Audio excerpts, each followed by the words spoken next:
Bueno, gracias en primer lugar a María Pía también por la invitación.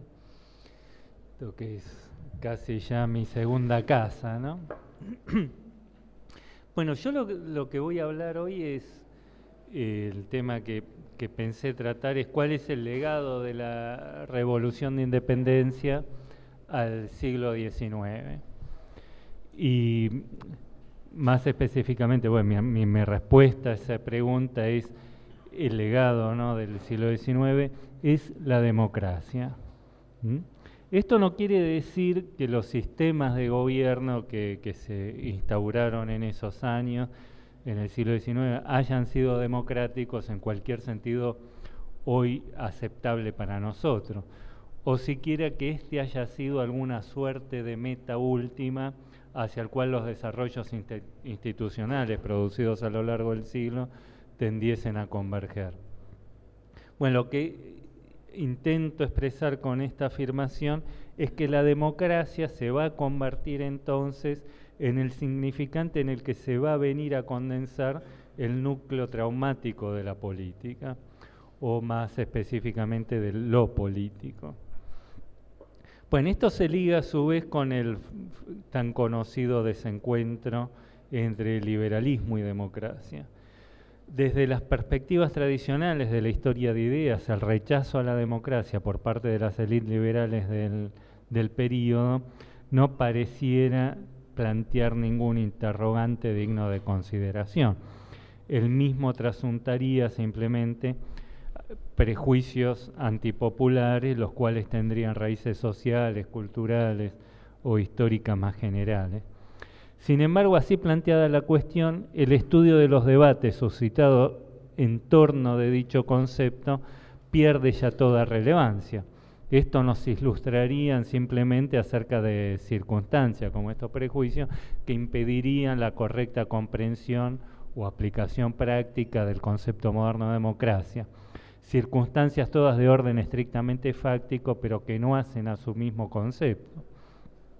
Si queremos hallar un sentido sustantivo a esos debates, por qué se debatió en el siglo XIX en torno a este concepto, resulta imprescindible desmontar las premisas de cuño teleológico del cual fueron leídos estos debates hasta ahora. Es decir, solo un trabajo sobre los conceptos nos permitiría calibrar la naturaleza profundamente dilemática del tipo de cuestiones a lo que los actores del periodo se enfrentaron y, en definitiva, rescatar el caso argentino y latinoamericano del lugar de una mera anomalía local sin relevancia alguna para la historia político-conceptual occidental. Bueno, en primer lugar, el estudio de la fuente del periodo nos obliga a matizar esta afirmación, ¿no?, respecto de la existencia de un rechazo a la democracia. En realidad lo que se observa en las fuentes es una ambigüedad característica. Por un lado, encontramos reiterados elogios a la democracia, en tanto que el rasgo distintivo que identifica nuestro sistema institucional. Incluso órganos conservadores como el Orden van a decir sin necesidad de justificación que hay ciertos principios, estoy citando, ¿no?, hay ciertos principios sobre los cuales no es permitida la duda a los republicanos sin hacerse reos de lesa democracia. Ahora, esta reivindicación de la democracia como un rasgo de identidad de estas nuevas naciones coexiste casi sin transiciones con acendradas críticas a la misma. Ahora, bueno, ¿cómo entender entonces esta paradoja, esta ambigüedad valorativa de la que la democracia fue objeto, ¿no? Bueno, y es necesario acá que tenemos que internarnos en el terreno semántico, ¿no?, y ver cuáles son las fluctuaciones significativas y no solo valorativas que el término experimentó en el periodo, ¿no? Bueno, en primer lugar habría que introducir una distinción entre dos términos estrechamente asociados al concepto de democracia, que son los vocablos de pueblo y plebe. Bueno, el segundo, como sabemos, tenía una carga peyorativa, pero más allá de las valoraciones opuestas que habrá entre estos términos, existía una diferencia de orden conceptual más importante, ¿no? Mucho más fundamental, que los historiadores de ideas suelen perder de vista al interpretarla simplemente como muestra de prejuicios antipopulares o antidemocráticos de las élites locales. La idea de pueblo suponía un principio de totalidad, mientras que el concepto de plebe, en cambio, remitía siempre a un sector particular de la sociedad, que es justamente aquel que designaba en la antigüedad al demos. En su origen,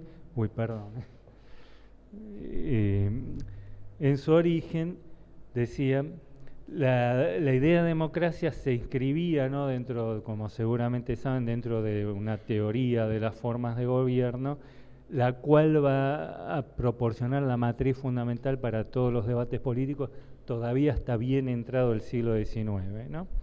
De hecho, en el periodo de independencia lo que se va a debatir era cuál era la forma de gobierno más adecuada a cada tipo de sociedad, ¿no?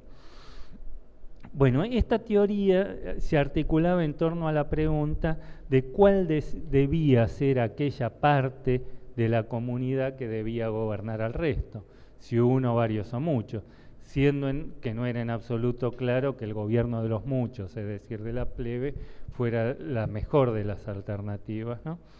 Bueno, esta asociación de democracia y pueblo bajo se sostenía en última instancia del supuesto de que siempre una parte debe gobernar y otra ser gobernada, que todos puedan ser simultáneamente soberanos y súbditos, resultaba entonces inconcebible, ¿no?, o absurdo.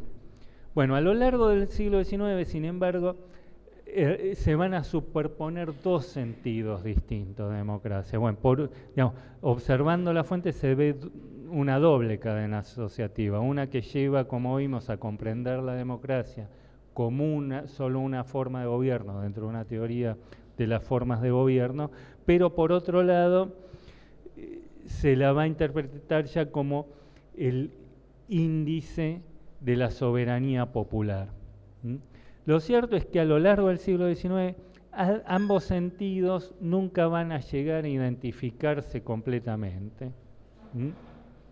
En el último de los casos, es decir, la democracia en tanto que índice de la soberanía popular, la democracia constituía el contenido genérico de todo régimen político tradicional, sea cual fuera su forma. Es decir, privado ya de garantía trascendente alguna, los nuevos gobiernos nacidos de la Revolución solo podrían fundar su voluntad en el consentimiento de los sujetos. Sin embargo, este contenido democrático genérico aceptaría por ello mismo diversas traducciones en el plano institucional.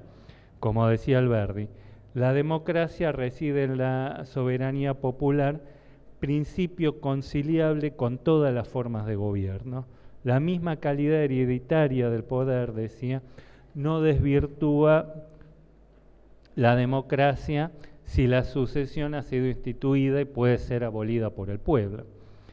Ahora, la naturaleza problemática del concepto de democracia reside en el hecho de que este carácter genérico suyo, que hace que la misma admita diversas traducciones posibles en el plano institucional, al mismo tiempo va a impedir su completa coincidencia con ninguna de ellas. En última instancia, la institución de un orden cualquiera supondría la cancelación o suspensión transitoria de la democracia en tanto que manifestación de la soberanía popular, e inversamente, su manifestación conllevaría la puesta en suspenso de toda autoridad. Como aseguraba Mariano Moreno, la soberanía es por definición indivisible e inalienable. De aquí es que siempre que los pueblos han logrado manifestar su voluntad general, han quedado en suspenso todos los poderes que antes lo regían. Bueno, la democracia entonces remitiría a un plano anterior a toda forma instituida de gobierno. Se identificaría con el poder constituyente, cuya emergencia supondría la destitución del ordenamiento existente. Habría así una incompatibilidad de principio entre democracia y gobierno. Toda institución de un gobierno supone, de hecho, el término de la igualdad. Conlleva necesariamente una escisión operada en el seno de la sociedad, por lo cual los sujetos se recorten en gobernantes y gobernados. La doble naturaleza del concepto de democracia esconde así otra paradoja más fundamental. Si la democracia es la esencia genérica de todo gobierno post-tradicional, también lo es la aristocracia. Como señalaba Cornelio Saavedra, en su réplica Morena, ¿no? Esta distinción, consideraciones y premios de servicios efectivos sobre cuyas bases se forman los gobiernos, son los que constituyen el verdadero honor de los hombres, sea también cual fuere el sistema que domine a las sociedades. Así, tras la independencia, la democracia se convertiría al mismo tiempo en un destino y un problema, en tanto que índice de la soberanía popular constituiría el contenido genérico de todo gobierno post-tradicional, el cual, sin embargo, no encontraría nunca, por definición, una expresión en el plano político. En la medida en que la institución de una forma de gobierno involucraría la partición de la sociedad, la democracia aparecería como algo siempre aludido, pero siempre elusivo, inexpresable. Y ello no solo en cuanto a los modos de su realización práctica, sino que haría su mismo concepto. Esta resultaría inevitablemente equívoca. ¿Terminó ya? ¿Puedo seguir? En la medida que remitiría simultáneamente a dos planos distintos, el de los fundamentos del poder y las formas efectivas de su ejercicio. Bueno, esto explica la existencia aparentemente contradictoria de reivindicación y crítica de la democracia. Estas críticas, en que los historiadores de hoy día solo alcanzan a descubrir la persistencia de prejuicios antidemocráticos, referirían precisamente a aquellos intentos de suprimir esta ambigüedad inherente a su concepto, es decir, a la empresa, entendida como en última instancia realizable, de pretender darle a ese contenido genérico una expresión unívoca en el plano político institucional. Bueno, llegamos aquí finalmente entonces a la reformulación fundamental a que conduce una aproximación al tema de la democracia en el siglo XIX desde un punto de vista histórico-conceptual. La democracia no referiría en realidad a ningún objeto, nada que la defina de un modo determinado o determinable, ningún conjunto de principios, máximas o instituciones, sino que designa básicamente un problema, que es justamente el problema que el siglo XIX hereda de la Revolución y que el significante de democracia viene a expresar o a servir de índice suyo, que es cómo operar el tránsito hacia la institución de un poder coercitivo, cómo producir la partición de la sociedad sin dislocar el sustrato igualitario que forma ahora su premisa. Y esto, como vemos, no va a ser en absoluto sencillo de resolver. Para hacerlo va a ser antes necesario que la noción de democracia perdiera esta naturaleza dual. Y ello va a suponer a su vez un doble movimiento por el cual, por un lado, este va a estrechar su contenido cortando ese vínculo genérico con la soberanía popular y se va a ver reducido a una mera forma de gobierno, es decir, la cristalización de la soberanía popular se convertirá entonces en una mera cuestión de ingeniería política, sistema de partidos, sufragio universal, etc. Y por otro lado va a ampliar su sentido convirtiéndose en la única forma legítima. Es decir, producida esta reducción, el término opuesto a la democracia o su contraconcepto ya no va a ser la aristocracia o la monarquía, sino el autoritarismo. Bueno, vemos aquí también hasta qué punto las perspectivas teleológicas obstaculizan la comprensión histórica.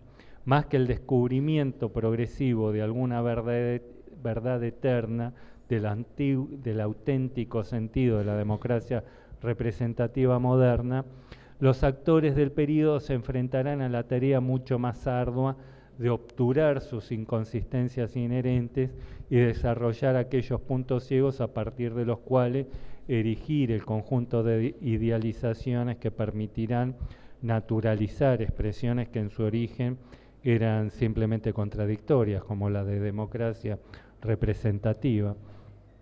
Una reconstrucción más rigurosa del lenguaje político del período, del sentido que tenían las categorías involucradas, obliga a replantear el tipo de interrogante con que abordamos la cuestión.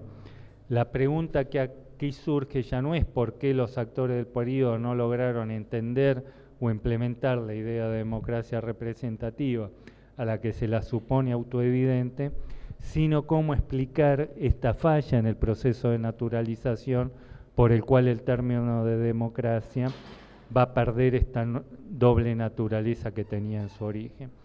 En definitiva, solo este trabajo sobre los conceptos permite recobrar un sentido sustantivo para los debates del período y calibrar la naturaleza profundamente dilemática del tipo de cuestiones a la que los actores se enfrentaban.